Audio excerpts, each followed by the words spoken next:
Hi, and welcome to the show. Subscribe at kevinmd.com/podcast. Get CME for this episode by clicking on the CME link in the show notes. Today, we welcome back Parastoo Jangouk. She's a gastroenterologist and internal medicine physician, founder of Soulpreneur MD. Today's Kevin MD article is How to Shed Old Narratives and Forge a Powerful New Identity in 2024. Parastoo, welcome back to the show. Thank you so much, Kevin. My pleasure. So, Parastoo's been back on the show in the past. Go to kevinmd.com/podcast, search for her name to see her story and prior episode. But today, let's jump right into your most recent article, How to Shed Old Narratives and Forge a Powerful New Identity in 2024. So tell us about this article. So this article, actually, the idea of the article came to me in December as I was going through the pre-holiday chaos. Yeah. And I think as physicians, a lot of your audience and you, it resonates with a lot of our physician audience and you yourself. December is the time that we are really just like trying to push hard to finish the work that needs to be done before the end of the year. Also, if people are involved in other gigs outside medicine, also you're trying to wrap things up. So as I was rushing through everything, I decided to slow down. And with my partner, Dr. Sogol, we both decided kind of like to take the month off. Mm. Initially, I think this was really not very well planned or thought of, but as we moved through that, I think what came to me is that as I tried to slow down, both in my clinical work and in the business, I started just like listening more to my brain. And then the things that I was hearing was not fun. And I started freaking out because that pause showed me how much is going on in the background in my subconscious brain or subconscious mind. And it's very interesting. So this is obviously something that we all know, that there is a conscious mind and there is a subconscious mind, and 95% of our activity and our thoughts are constantly running in the background in our subconscious mind. But a lot of time as we are going through our day-to-day basis and our daily activities, we forget the significance of these subconscious mind and or subconscious thoughts and the chatter that is happening. Even when we are not aware of that chatter, it's constantly going on. And when we slow down, we start hearing those thoughts. And definitely they're not pleasant. And that's, I think, one of the reasons it's hard for us to slow down and take some time off, because we get scared. As we slow down, we start just like these thoughts are coming up and they show themselves to us. And I think a lot of these thoughts are around the beliefs that we have around ourselves. They form our self-belief. How do we see ourselves? What do we think about ourselves? How much do we think we are worth of? It's all about our self-image. And a lot of these subconscious programming comes from early on in our childhood, the first 7 years of the life. And we loan them and we borrow them from our parents, from our friends and family, society, teacher, our friends, and media, these days, even social media. And these are the things that shape our self-belief. And we start constantly telling ourselves that story and narrative, and they shape our identity. But they're not necessarily our true identity. They are just, most of them are actually horrifying, as I realized. Most of them are around scarcity, around the things that we are not, but we want to be. A lot of these thoughts start with I can't and I don't. I don't have time. I don't have money. I can't. I hate tech. I don't know how to present myself. I don't know how to find a better job. I can't move. I can't leave my family behind. All these thoughts. And we think this is us. This is truth. And this is our identity, while it's not. It's just like that brain chatter that's coming from that subconscious programming. And a lot of times when we cannot do something, so a lot of us as ambitious people, we are all physicians, we have a lot of dreams. We want to just like basically get to the next phase of our lives. But a lot of us, we feel stuck here. And I think that old identity, the mind chatter, the narrative that's constantly going on in our subconscious, it's what that truly holding up here. And now it's the beginning of the new year.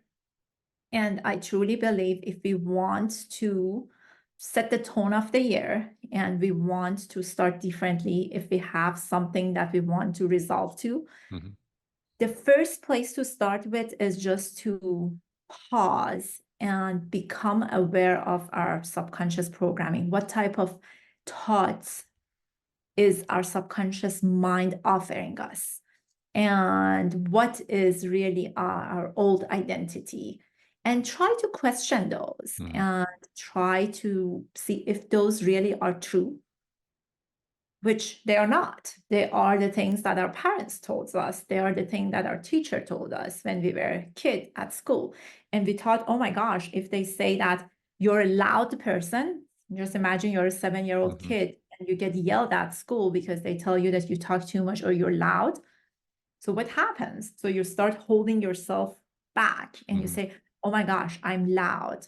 People get offended by me. I'm not popular, right? These are the kind of identities that gets ingrained into your subconscious.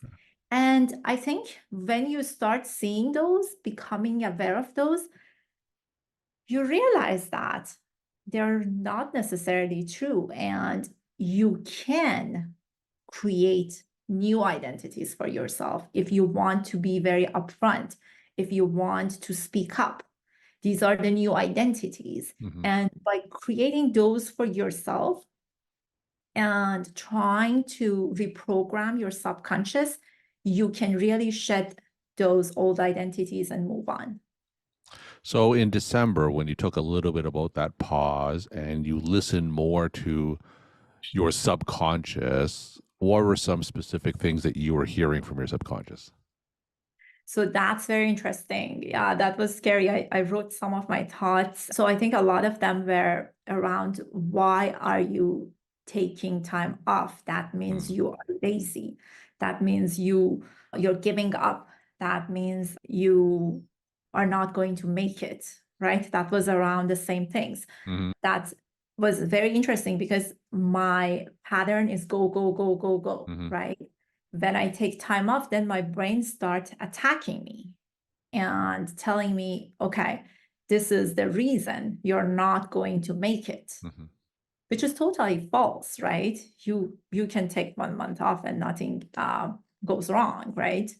But depending on your upbringing and what your traumas are and what kind of scarcity thoughts you have, I think the thoughts that your brain offers you, they usually are similar and they're usually around one subject.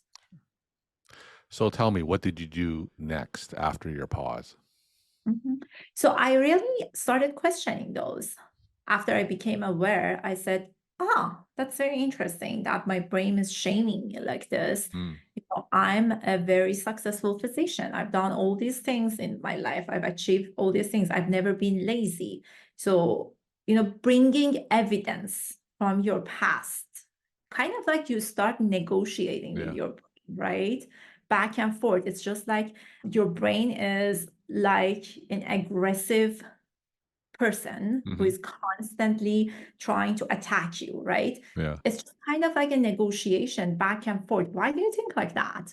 So I've never done this. And journaling actually helps because when you're journaling, you bring all these subconscious thoughts up front and you write them down and then you start thinking, so why are you telling me that I'm lazy? Why are you telling me that I'm not becoming successful? These are the evidence that I can pull out from my past and show you that I've done all these things. And then when I started doing this, I realized, oh, wow, of course I'm going to make it. Of course, I've done this multiple times. I have the evidence. Of course, taking 1 month off is not a sign of failure or doesn't mean that I'm not making it. I intentionally did that. So very important to just remind yourself, you decided that I intentionally didn't want to do this.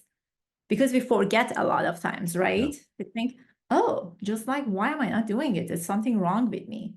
Why am I not rushing like other people? So you are a successful physician and entrepreneur, and a lot of physician entrepreneurs are out there. I talk to a lot on this podcast and on my site. So those voices of doubt, and you do a lot of coaching. Do you find that's common for a lot of physician entrepreneurs? Do they encounter this a lot? Oh my goodness, it's so common, Kevin. It's just like I think the number one cause of physician dabbling, right? We all physicians, physician entrepreneurs, they want to move on. They have great ideas, they have great dreams. The first thing that comes up is always doubt. Self-doubt is number one reason that physicians, they don't go after their dreams. And I should tell the audience that this is a normal function of our brain. This is an evolutionary function of our brain, that our brain wants to protect us. Our brain wants to protect us from unknown, from failure, because any change gives the alarm to our brain that there is a threat. Because our brain functions best when in a familiar situation, right? And this is what helped us survive the tribal life when we were constantly exposed to different environmental threats, because we were coming out of the cave. There were wild animals outside. There was climate threats. There was extreme cold, extreme hot. A lot of people couldn't survive. There were other tribes coming, attacking you. So the brain learned, our subconscious brain learned to constantly alert us about potential threat outside. And that's how our cave, I would say caveman or cavewoman brain is trying to help us. And we need to know its trick, because when we know its trick, then we know self-doubt is normal. It's a normal function of our brain, and there is nothing wrong with us. We shouldn't shame ourselves. We should just listen. Take a pause, listen, become aware of this pattern, because when you know what's happening, then you're not the slave of your brain. Then you can just like start, as I said, negotiating and showing your brain that you can do that despite whatever stories and narratives and old identities that your brain is trying to push you in. So tell me, after taking this pause and coming back, how have you changed after that pause? How did that pause change you? So it's very interesting because these are not new concepts, right? And I knew them from coaching and from, I think, I read books around about them and everything. But this was, I don't know, something changed in me, Kevin, at a very deep level, that I think for the first time I really decided. I think that decision was made that I'm not letting my old identity rule my life anymore. And I think that point of decision is very important, because a lot of us may know a lot of things. A lot of your audience know whatever I'm saying. But that point that you decide that it's enough, enough is enough. I have believed all my life, I have believed all the lies of my brain.